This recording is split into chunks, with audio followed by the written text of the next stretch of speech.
This is Cheryl Hewitt, and she is a community healthcare advocate. And Cheryl, how did you get into this? This whole area of activism? In 1962, when the CCF government of Saskatchewan introduced Medicare, all the doctors went on strike.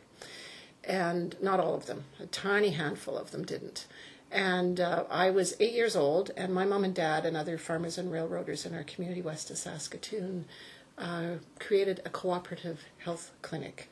That if other people weren't going to provide health services for us, we were going to do it ourselves.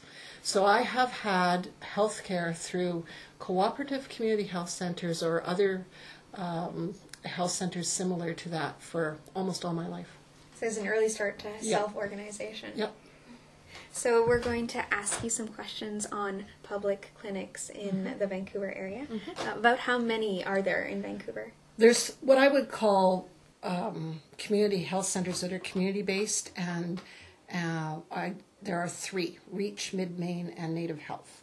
There are a number of other what are called community health centers that are operated by the Vancouver Coastal Health Authority. Those tend to be collections of health authorities services. There are some physician services, but they're not wide open. They don't provide full service primary care to the general population. Okay, and that is why you wouldn't consider them as public clinics. Okay. Yeah. About how many doctors and healthcare workers are employed in these, what you call public clinics? Well, Reach, the easiest example is Reach. They're the largest one, and I'm a member at Reach, and there are 5 or 6 physicians. There are a number, or at least that many, allied health professionals working directly with them: a pharmacist, a nutritionist, 2 nurse practitioners, a counselor, and then all the attendant clinical support staff, as well as a full dental component. And there's a dental component to Mid-Main as well. So anywhere from 15 to 25, depending how you count them, and several thousand people who use that clinic every year. Let's talk about public-private partnerships in British Columbia. What do you think about those? I think, generally speaking, in the healthcare field, it's a rather bad idea. There's no evidence that there's any cost savings. What we've seen so far in terms of a number of the public-private partnerships in the health area is it's mostly been a contracting out of service, and the quality of services to the people of British Columbia has declined. The most recent example is the controversy right now over services at St. Paul's Hospital around cleanliness, and those services have been contracted out as kind of one arm of public-private partnerships. The other kind of end of it is in the capital infrastructure area, and the jury's out on that. I try to do the math in my head about how you can actually, for the same money, provide a better quality service when you have to build in the profit taking of a private corporation, and it doesn't add up for me. No, it doesn't seem to make sense at all. And what do you think about the workers that are contracted out? What are their experiences of private-public partnerships? Well, a lot of them move from quite stable, family-sustaining jobs in the public sector to working at close or slightly above minimum wage jobs. They don't have the job security. There's not the same kind of training and support in those sectors that there are in the public sector. And I think that a lot of them are struggling in their new private sector incarnations to try to provide the same kind of service they did when they were public sector employees, and having a very difficult time. So the lower the wage you pay, the higher the turnover of staff is. So over time, as people move into other sectors of the economy for good family sustaining jobs, those low wage jobs, then the turnover is higher, and that compromises quality of care. So overall, you're saying that private-public partnerships decrease the quality of healthcare. That would be my assessment from what I've seen so far, yeah. Okay. The $885 million that was recently injected into the healthcare system, have you seen any of that coming to public clinics? not to my knowledge. I'm not on a board of directors at this point in time, but not to my knowledge. The same thing for the primary care demonstration money or the innovation money that came from the federal government a couple of years ago. Next to none of that came into our type of health services. And we are innovative and we are cutting edge, and we weren't beneficiaries of any of that either. Mm-hmm. If community clinics with salaried doctors are a success, why are they not expanding?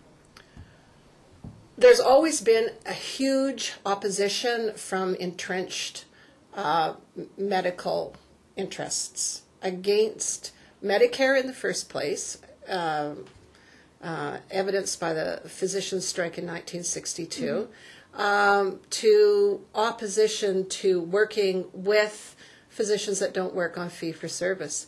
Back in 1962, it took us 2 years to get hospital privileges for our community clinic doctors in the bigger hospital. We had to run candidates for election in all the local municipal governments, take control of a majority of them because it was a union board of health or a union hospital board where all the hospital board members represented different municipalities.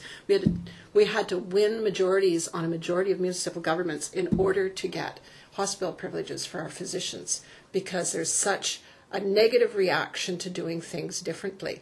And so our physicians at the clinics in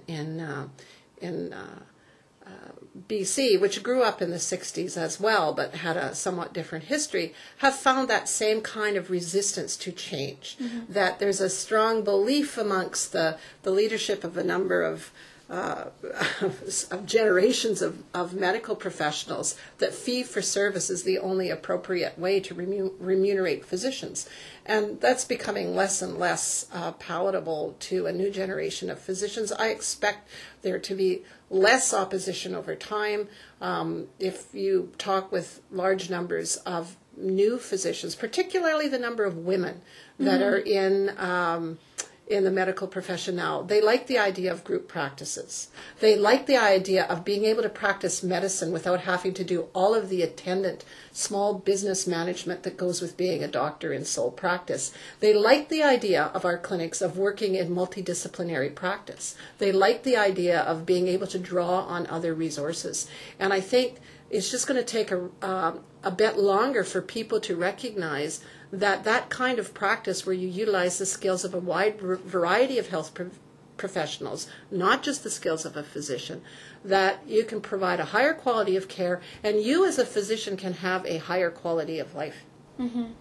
So I think that we've got a lot of attitudes to address, both within the public about group practices and within the medical profession about promoting alternatives to fee-for-service. What do you think should be done to develop sufficient community clinic service? Well, we have to change the funding base. We have to actually say, yes, this is something we're willing to do. We haven't seen an increase in the alternative payments branch amounts that support the current alternate community health clinics in BC. I think there's about 7 clinics throughout the province that are funded in that fashion through alternative payments, and it hasn't grown over the last, I don't know how many years. So we need a commitment from government to promote and support through putting additional money in there to allow new clinics to start up. I'm a founding member of Rainbow Community Health Co-op in Surrey, and that clinic cannot function as a multidisciplinary health clinic because there's no funding available to them from alternative payments, which is part of the Ministry of Health's funding.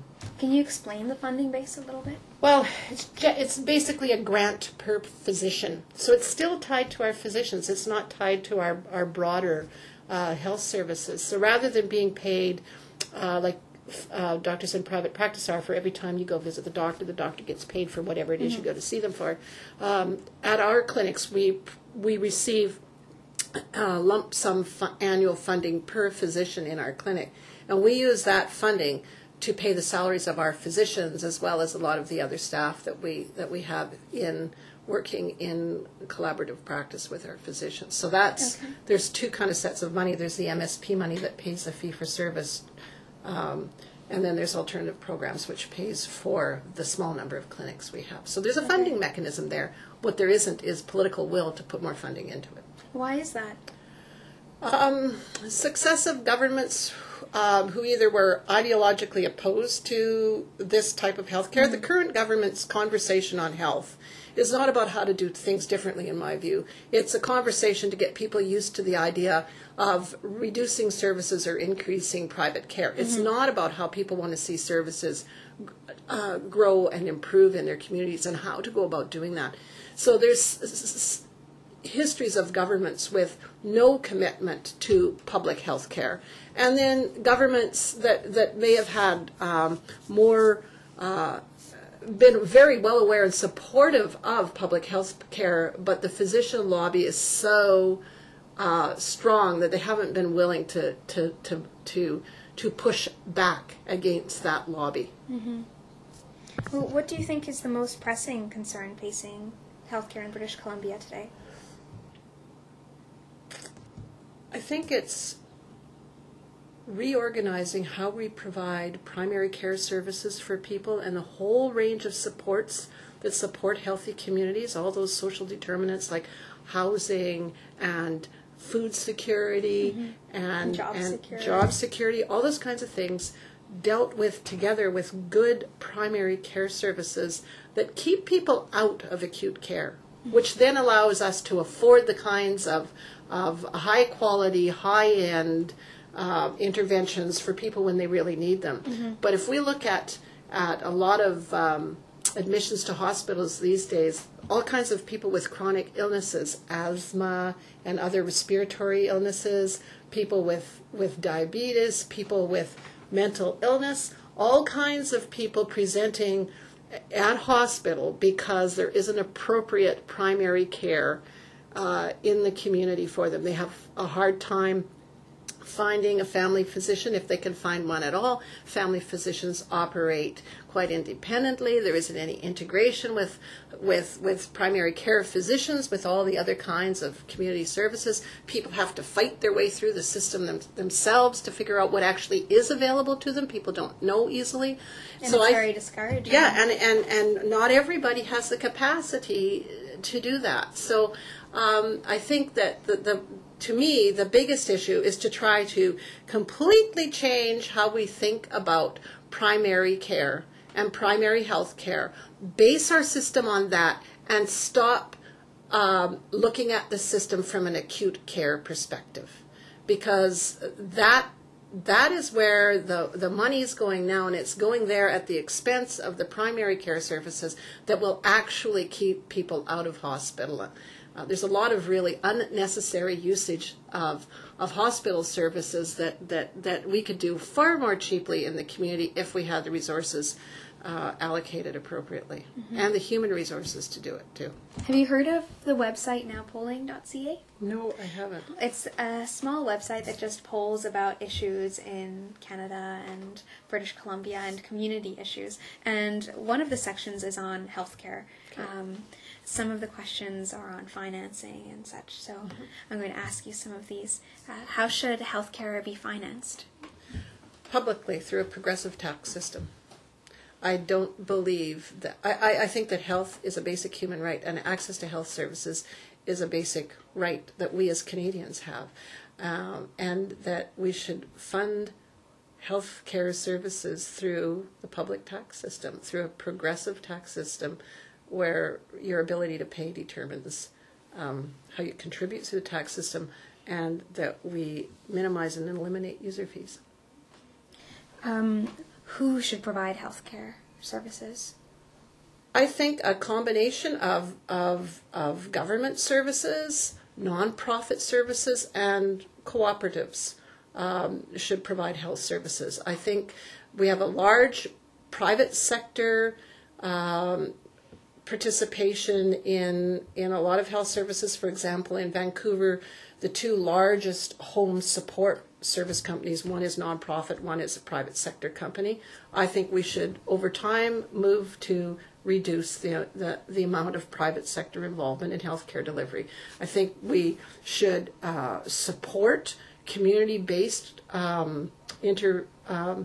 community-based initiatives and community-based services with community governance, because those kinds of services, like our clinics, can respond really rapidly and really effectively to changing health needs. And I think there's all kinds of really interesting partnerships that can be developed between government services and the nonprofit and co-op sectors in order to deliver services that are accountable to the people who use them. Okay. What do you think about the availability of healthcare services currently in British Columbia? It's really patchy. Accessibility is a big issue, particularly outside major urban. And I think that we have to take a really hard look at how we deliver services so that we can adapt to increase accessibility to services for people in rural and remote, so that we can even out this kind of the skew that always happens with people wanting to locate in the Lower Mainland.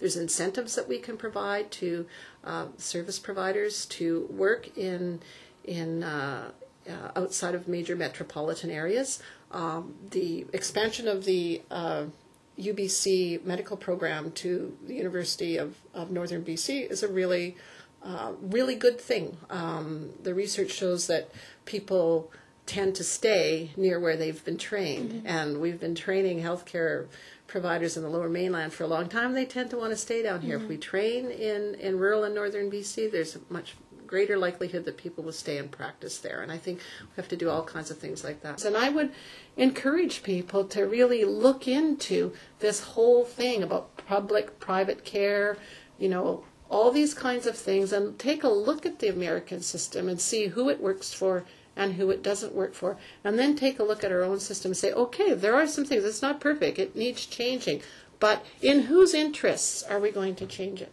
Mm-hmm. And definitely not take it for granted. Yeah. Okay, thank you, Cheryl.